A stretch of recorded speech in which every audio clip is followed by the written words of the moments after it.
Hello, hello.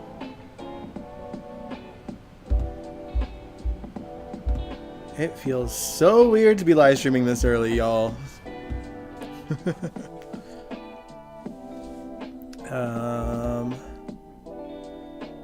we go.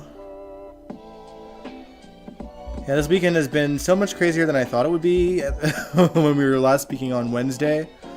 Not only am I going to a concert tonight, as you guys, or if you guys remember, but I got hired to do something else earlier today as well, to film something else, which was super fun, by the way. I don't know what I can and can't say, but essentially a band here asked me to come to their jam space and film some videos. Yeah, for their own YouTube content. So yeah, I guess my skills are that good, which is great. Hey Sandy, glad you made it. To be honest, I was fully expecting no one to come because this is a weird time, and I feel like so many other soap YouTubers are also streaming around this time.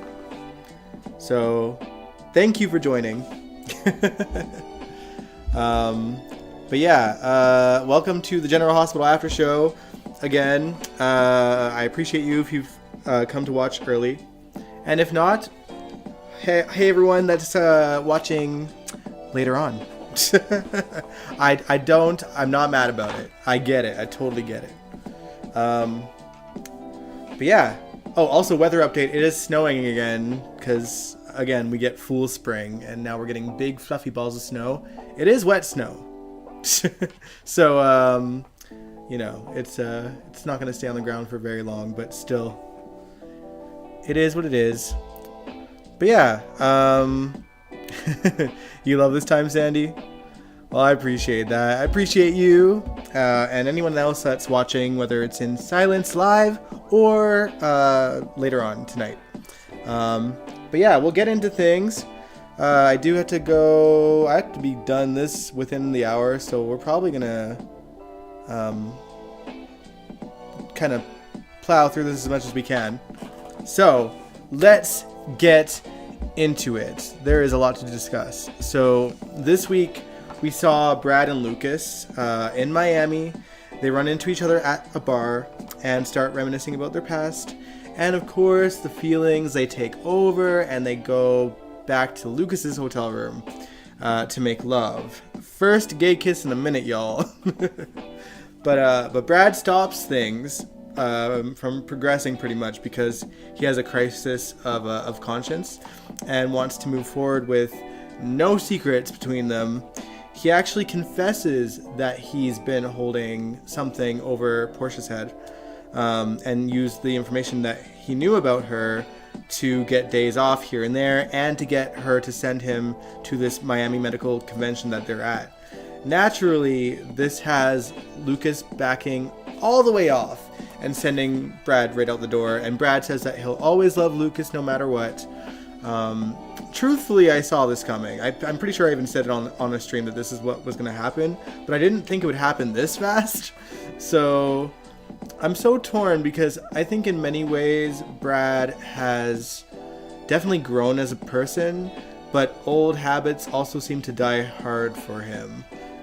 So like, he's an opportunist, right? And he took the opportunity to get Portia off his back because, you know, Brad, for all of his shortcomings, he was doing a decent job at the hospital this time around. She had nothing really to be mad about in present day with his work. So, you know, and she was just genuinely giving him a hard time. Not that it's not that I don't think it was right for her to have her guard up. Because, you know, he really did have to prove himself.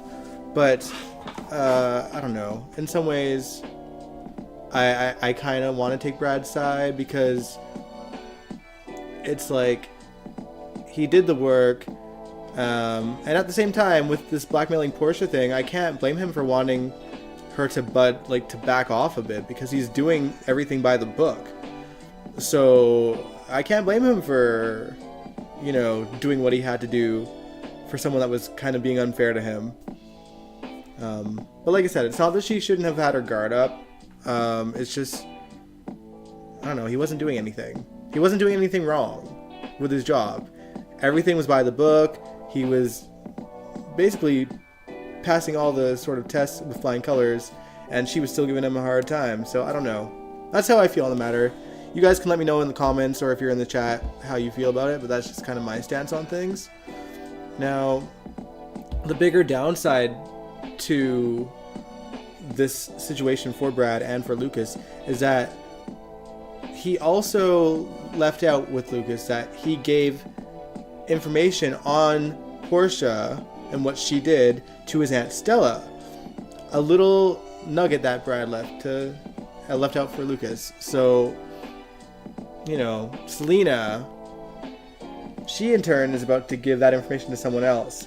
That's about to make Portia's life really difficult for the next little while.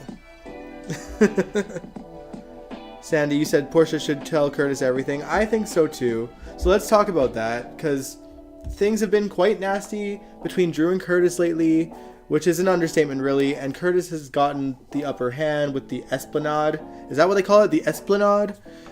that project going forward, where it was originally intended to be, where Curtis originally intended it to be. And Drew made this whole big threat of, you take something of mine, I take something of yours. Man, Drew is such a whiny little bitch. Like, I can't deal, y'all. Little bitch-ass man Drew is. But needless to say, he sets up a meeting with Selena Wu in hopes that he can find some information on Curtis that he can use against him, because he's kind of aware of her past with Curtis. But she states that she has nothing on him, but that she does have something on his wife, and hands that information over. So later in the evening, he pays a visit to Portia and reveals what he knows. And that basically, he expects her to help build a bridge between him and Curtis. Sandy said they can't let Drew win. I fully agree with you. But yeah, he's basically using what he has on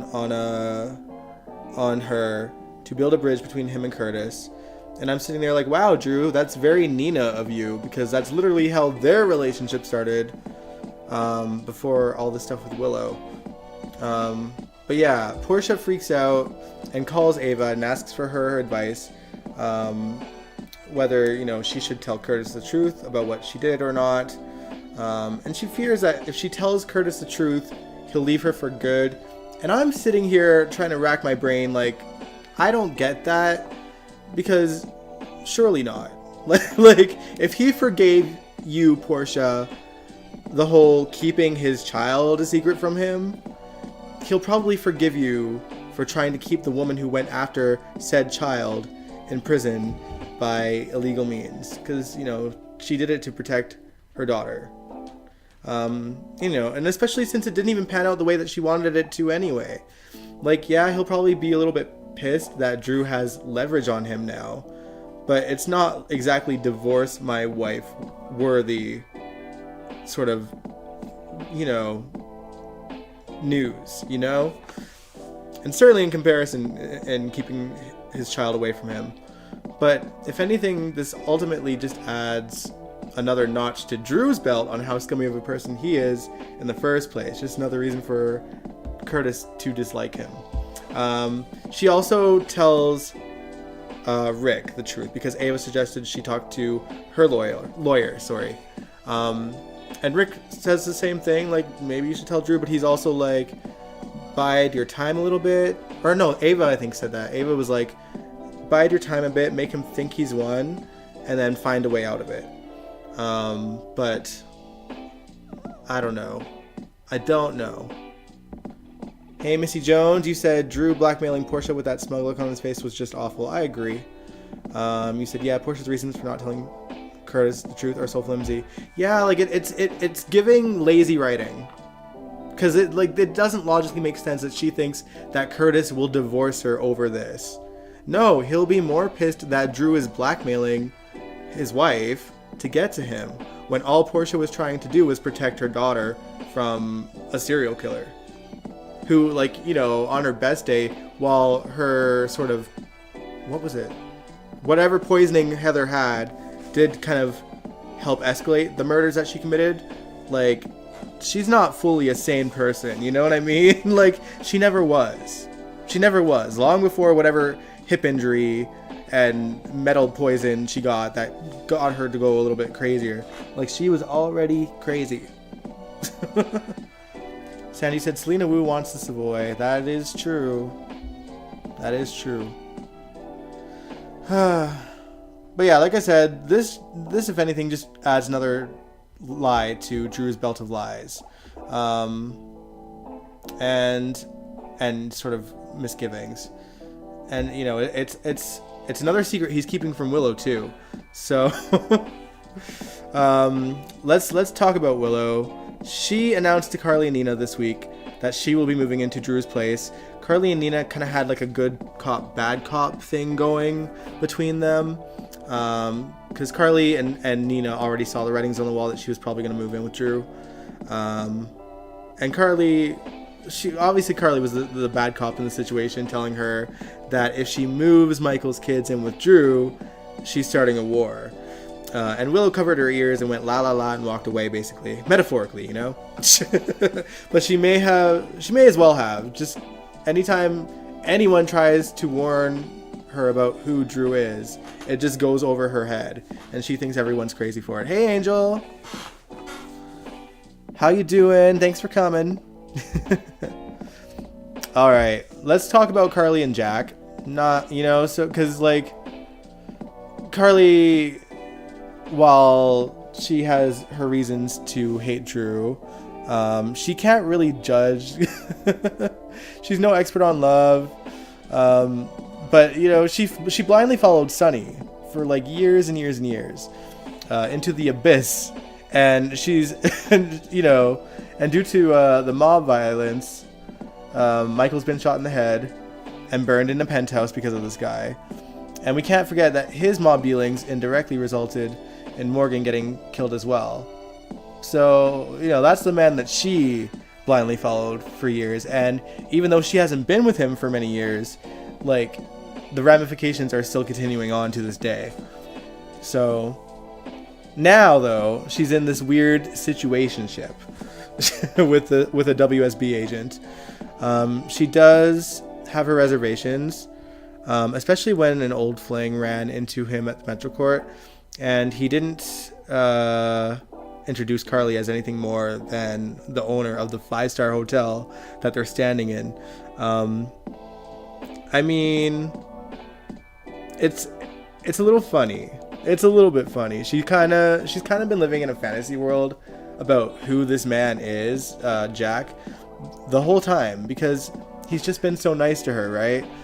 But listen, if I had a best friend like Jason, whose instincts have literally never been wrong his entire life, telling me that this man isn't a good man, I would probably take his word for it. Like, I'd be like, you know what? You've never been wrong yet. So I would have dipped. But yeah, I don't know. That's how I feel on that matter. Angel, you said if you didn't put out that announcement, I would have forgot about the early live stream. That's fair. Yeah, everything was more up in the air than I thought it would be. I actually had a filming gig earlier today for a band at their space. But I had at least written my notes on yesterday. So it has been a day. It has been a weekend. Crazy weekend.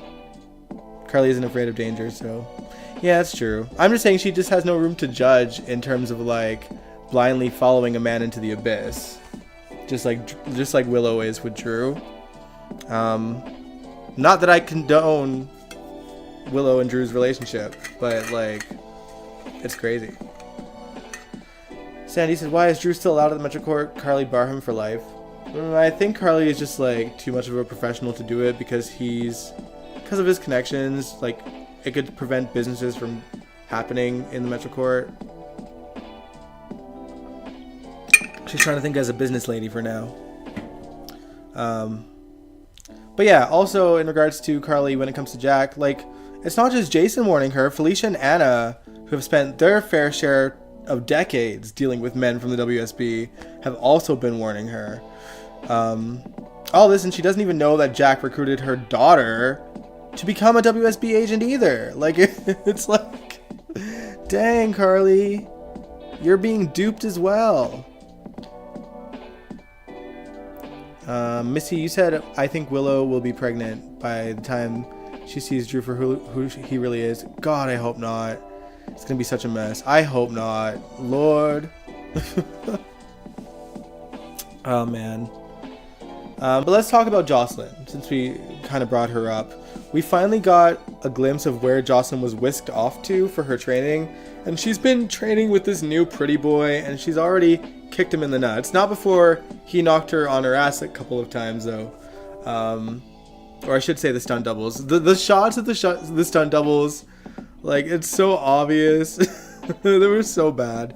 So hilariously bad. But listen, I have a theory.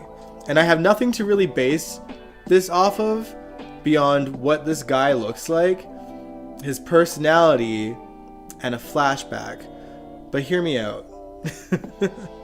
I think this guy, I forget the character's name, so if you guys remember, let me know in the chat. But I think there's a possibility he could be one of Dex's many older brothers that we've heard about. Because we don't know what they've been up to. We just know that they exist. But yeah, they showed a flashback of Dex that same episode, and they have similar looks. He's clearly a bit of a jerk, just like Dex claimed his brothers to be. And well, I guess Jocelyn needs something to do. And see, Sandy, you said it too. The new guy looks like Dex. That's how I feel. Like, that's why I think he could be one of his brothers. But maybe I'm wrong. I don't know. Also, people on message boards are talking about the age gap between these actors, and I'm like, we've had so many couples that involve huge age gaps on this show between the pairing, like Luke and Laura, Robert and Holly, Morgan and Ava, Drew and Willow. Like, there's so many. It's like Drew and Willow's a 26-year gap. All right. And listen, I'm not judging an age gap because I've literally dated multiple men with just as big of an age gap. What can I say? I like the silver foxes. That's just my taste. But I'm just saying this age gap is nothing in comparison to like Drew and Willow. And we don't really know how old this guy is supposed to actually be yet, but I'm certain there isn't a 26-year age gap between them. He could be an older actor playing a younger character too. We don't know. We don't know the character's age. We just know the actor and his age.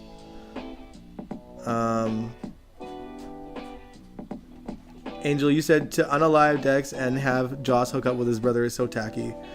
Could have kept Dex. Yeah, I don't know why they just randomly decided to kill him, but whatever. It felt like they didn't really invest in this character anyway. And to me, I don't know what it is when it comes to Eden McCoy and Jocelyn. But it feels like these guys are just brought on for her to be used as kind of her prop, to give her something to do. And it's like, I don't know, it's not necessary. Like, they could just like start focusing on Joss and who she is as a character, because it's like we never see her single. Like, she moved on pretty quickly after Oscar, kind of started seeing Cameron, and then I don't know. And then Dex showed up. So, how old is the actor of Joss's handler? I forget. But I just remember people talking about it on message boards, and I was like, I don't know. When I watched the episode, I didn't notice, and I saw the everyone talking about it afterwards, and I was like, okay, if y'all think that, but I don't, whatever. It is what it is. All right. So yeah, there's a probably likely new couple on the horizon with Jocelyn and this guy. But another couple that's kind of slow burning their way into possibly something is Jordan and Isaiah. they had these cute little scenes at her place where she was in a face mask and ordering takeout, and Isaiah offers to cook her a meal instead. By all accords, they're really making Dr. Isaiah seem like Mr. Perfect. And to be honest, I actually hope it stays that way. Like, no one's perfect, obviously. I just mean in a sense that he's a good guy.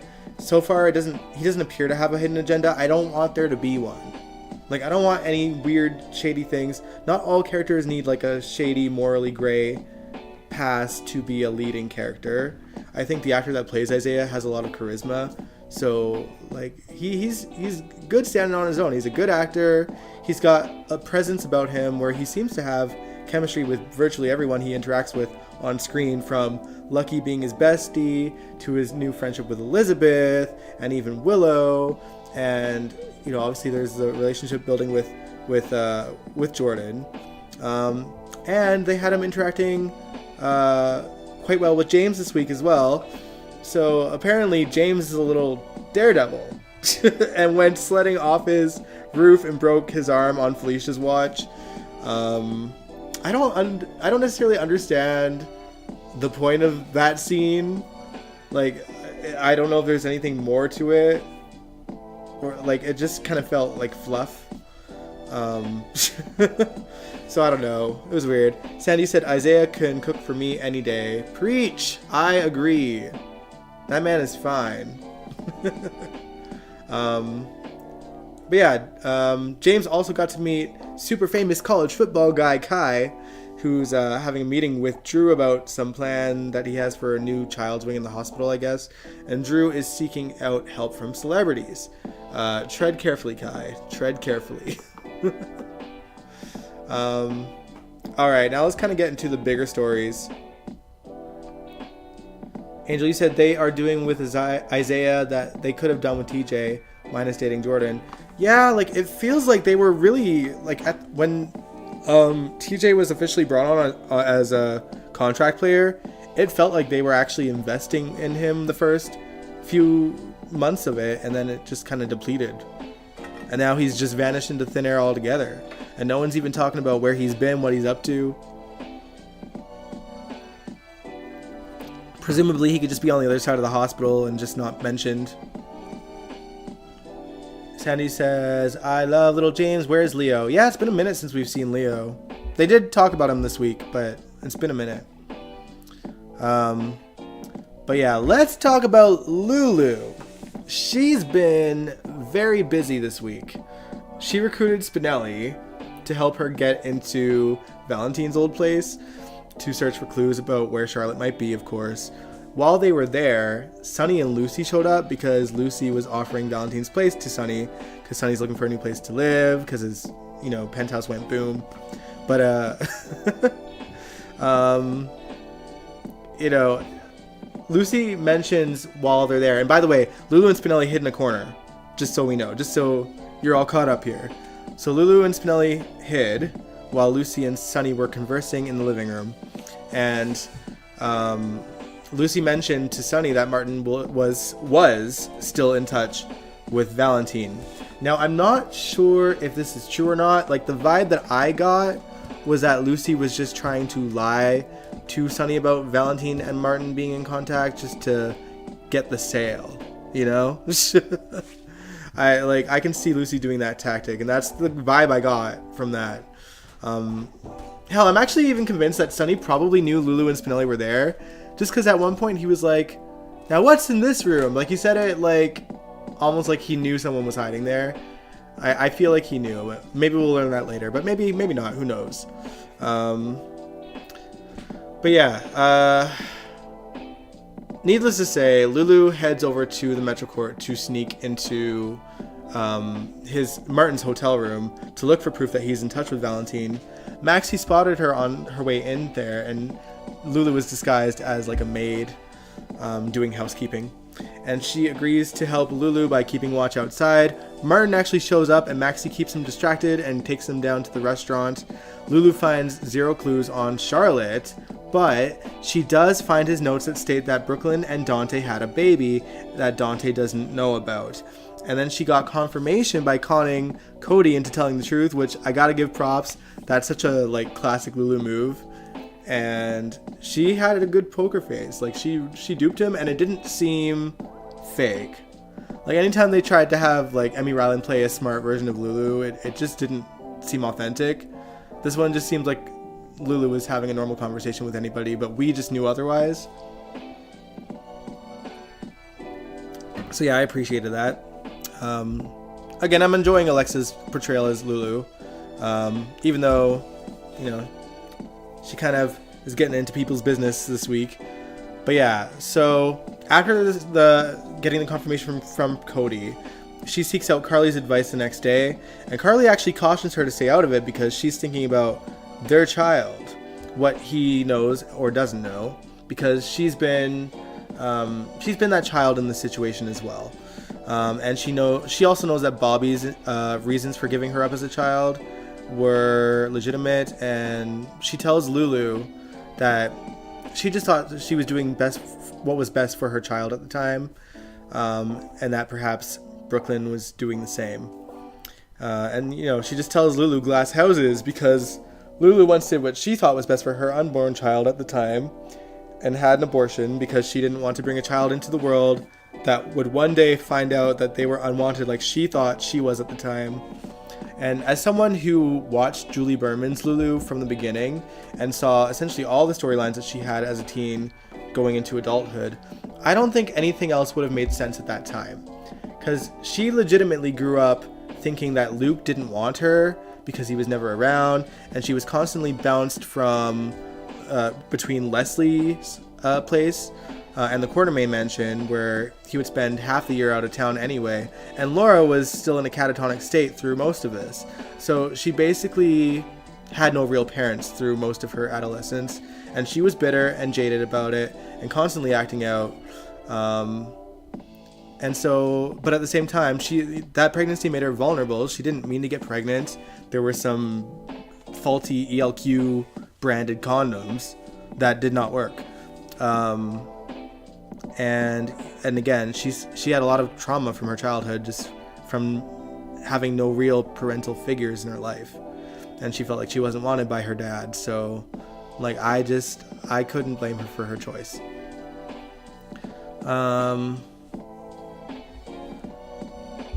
But yeah,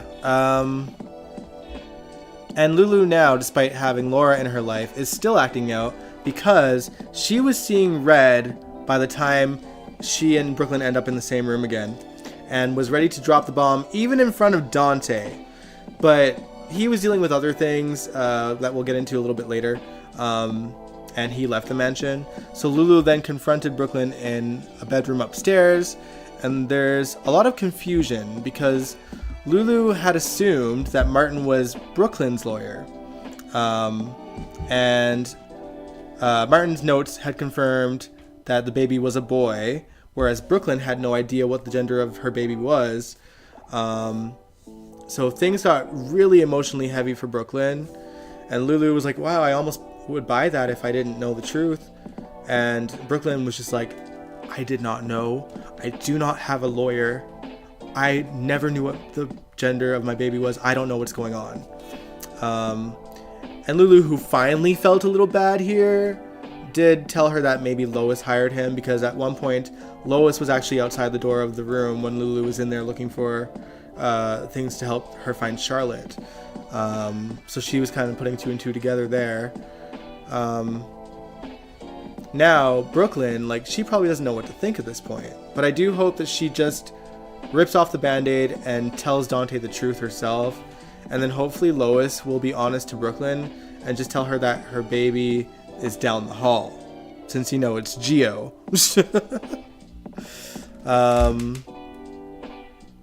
Sandy, you said, or wait, I'm saying, Sandy says, I've had enough of big mouth Lulu. Angel, you said Lulu forgot she had an abortion while Dylan was begging her to keep the baby. She screamed it's her choice. Yeah. Yep. Sandy, you said, do we really need Charlotte and Lulu? They are both annoying. Give Sam her life back, her liver back. Man, I don't know. I mean, I'm glad Lulu's back, because they needed to bring her out of that coma, for God's sakes. And it's a big part of it for me too is I'm such a fan of like the Spencer family.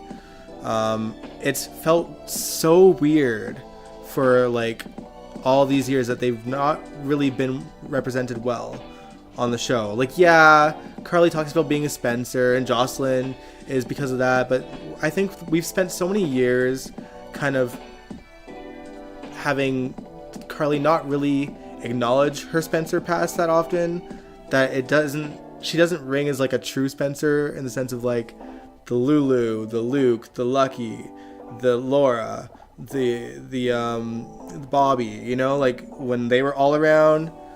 And it really, literally, it just came down to just Laura at one point. Laura, Lucky wasn't there, Lulu's in a coma, Luke is dead, like, you know, Bobby passed away. Like, there was no Spencers left, and now we finally got, Laura has 2 of her kids back. And I'm happy for Laura in that sense, because she really hasn't had her kids in so long. So yeah, I'm glad that the Spencers are sticking around. Even if characters that are Spencers get on my nerves, they, to me, are necessary on the canvas because of the legacy of Luke and Laura and their family. You know, they did a lot for GH. They should be represented much more beyond just Laura on her own. So I'm glad.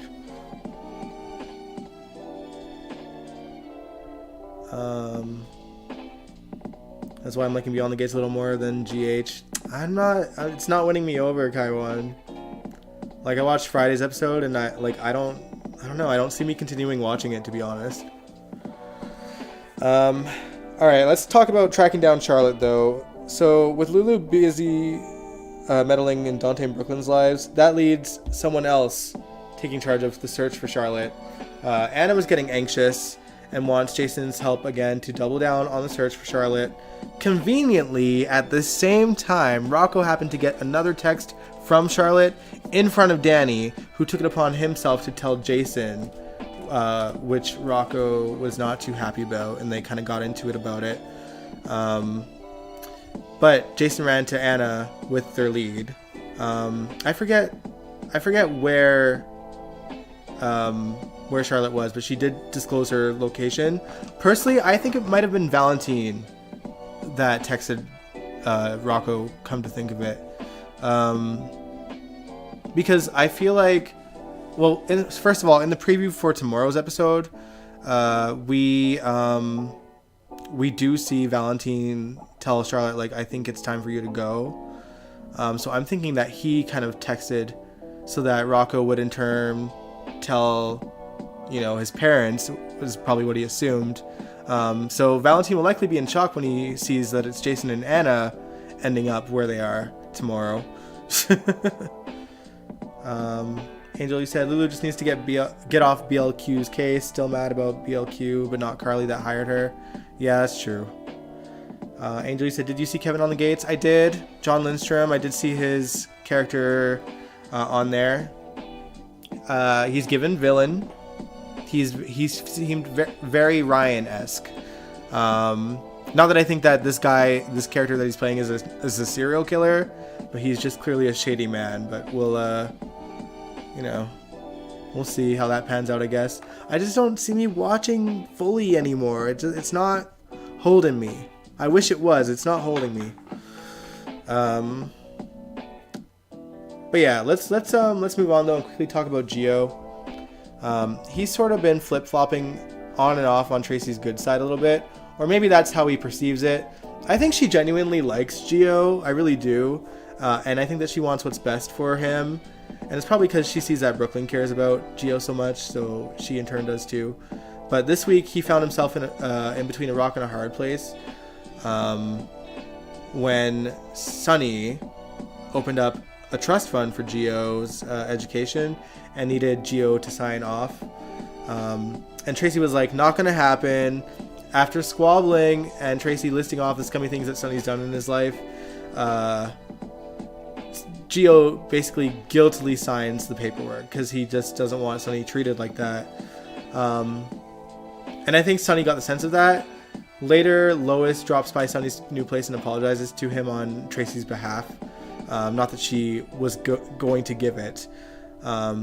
And he asks Lois if she thinks he should be a part of Gio's life.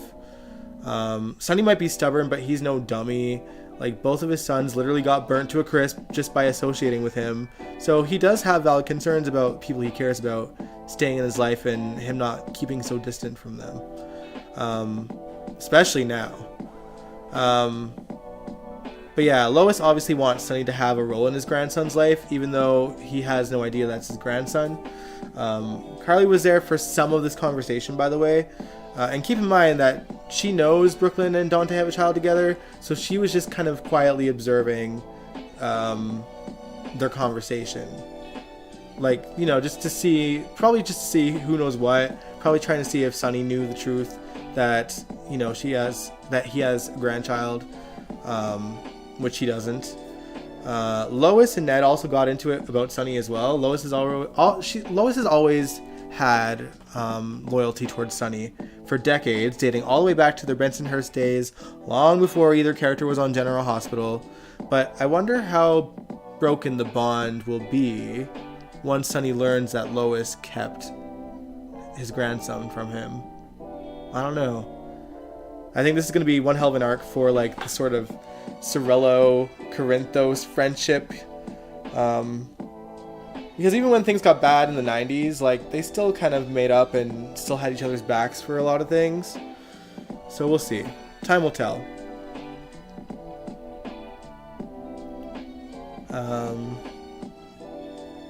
Kamani said you were with Tracy.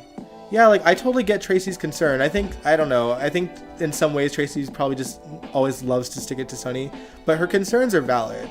Like, especially given what happened to Michael. And, you know, Ned feels the same way. Carly's keeping the dynamics of the show together. She's just trying to keep up, you know? She's trying to learn who's family here. But yeah. Let's move on, though. Let's talk about Sasha's deal with the devil. And, like, just how much... Like, listen. I'm confused and annoyed when it comes to Sasha right now.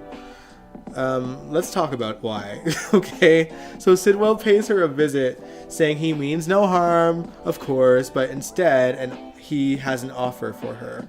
Basically, he asks her to sugarcoat the fact that she was held hostage by him and thrown into a room with a bomb, in exchange for $250,000.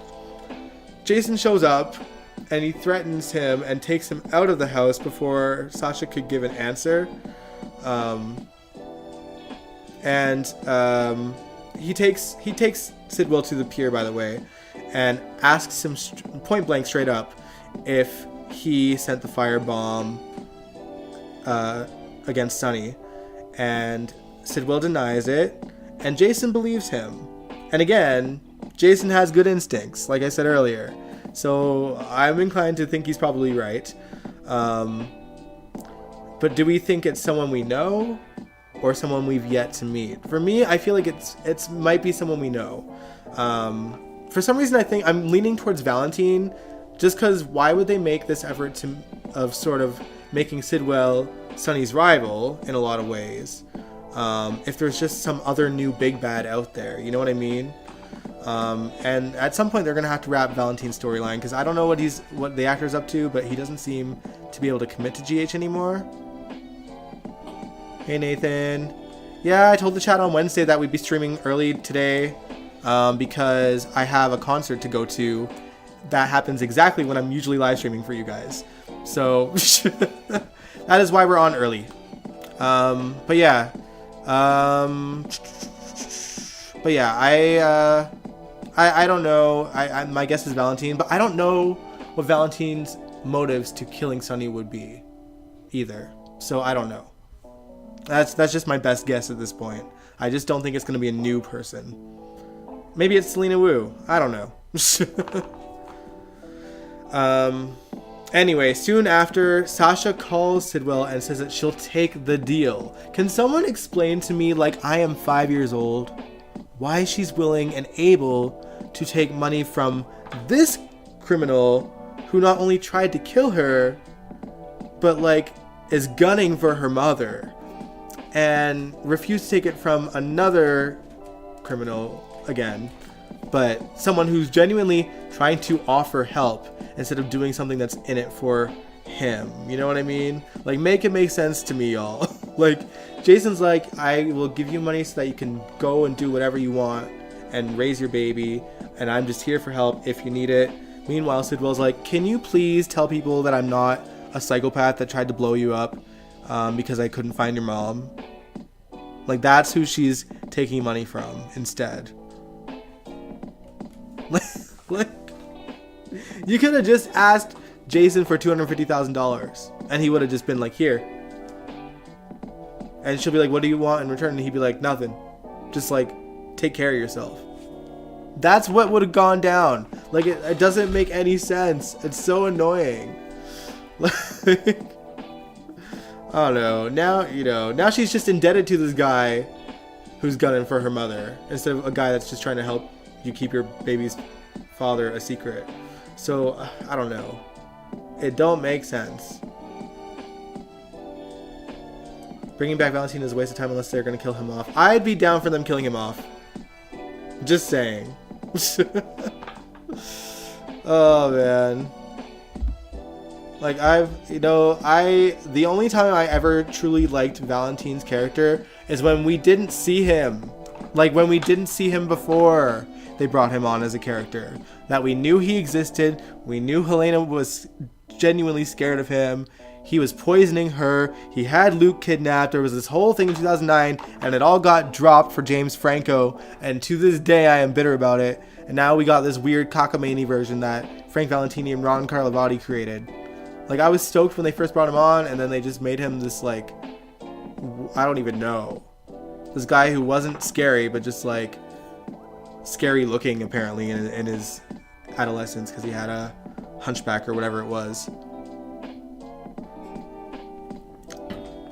Stupid. But yeah, let's talk about this last thing here. Last on my list of things to talk about with this episode. Something that went down in Friday's episode particularly that I found intriguing. Now, and it's also tied to Sidwell as well, by the way. So Alexis was invited to Windermere by Sidwell, and he showed her a dagger that he found, but not just any dagger. It's the one that Helena used to murder her mother. The dagger that she got rid of after Julian Jerome held it to her throat. And it's somehow randomly in this man's possession. Which is like, okay. And then so Alexis, she kind of opened up about the trauma of it all. And refused to take it because it's cursed. Can't blame her, honestly. Like, the ways that it's, destroyed her life. I can't, I'd just toss it back in the water. Once Alexis left, Sidwell seemed almost disturbed by it. Even when they were talking, he seemed pretty disturbed by it. But like, the weird thing was he made sure he didn't touch it with his own fingers before putting it back in the case. But also, like, that could just be like a quirk with Sidwell because they're trying to make him like quirky. And it feels like they are just with his personality and stuff. But like, it could all, like, there's theories going on message boards that are like, maybe he's going to try to frame her for a murder of someone, or like attempted murder, whatever he's planning on doing. Those are the theories kind of coming out right now. There's other theories that say that he might be Julian Jerome, and I'm like, no, he's not. He's not. He's not showing much interest in Alexis. And like, yeah, they're saying, oh, he's like played with, or like he's had shared scenes with Ava and Alexis a lot, and Lucas, all these people connected to the Jerome family. But I'm like, I mean, he's kind of a bad guy who's intrigued by mob-related ties at the moment. So who knows? I think the Julian thing is definitely a stretch, but hard to say. But yeah, I feel like this character is going to be a character that they're going to constantly flip-flop on. The is he or isn't he a villain sort of saga that we've seen with Cyrus for the better part of 2 years.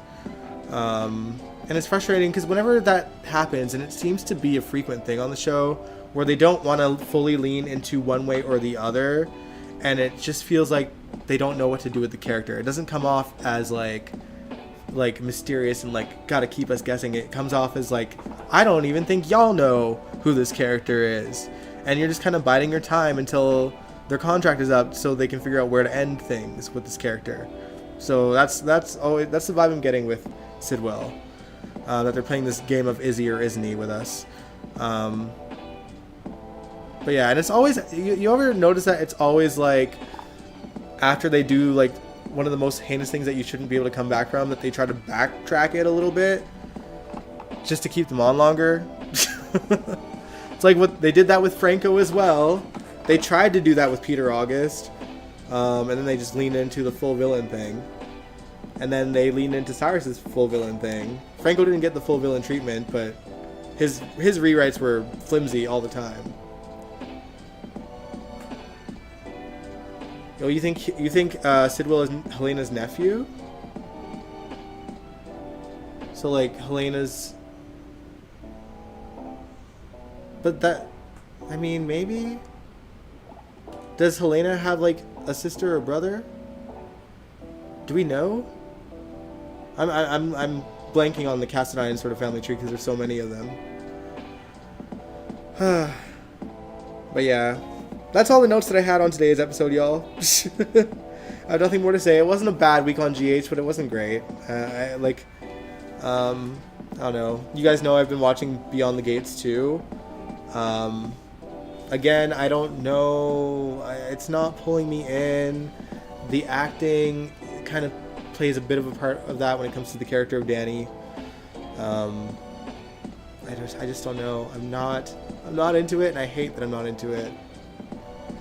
Like, I'll probably tune in once in a blue moon just to check in. It's still going to be recording on my TV regardless, so like if I ever decide to binge, maybe I will, but I just don't see it holding my interest. They'd have to do some really interesting things in order for that to keep holding me in and locking into the show. Alright, y'all. But yeah, I'm going to end the live stream here just so I can get ready for the concert that I'm going to tonight. I think it's going to be a lot of fun. But I'm so tired, y'all. I had to film last night. I had to get up early this morning after like going to bed at like 6 a.m. and then getting up at like 10 so I could get picked up to go to an undisclosed location to do a special filming project for a band that I'm really excited about. I love how the footage turned out, by the way.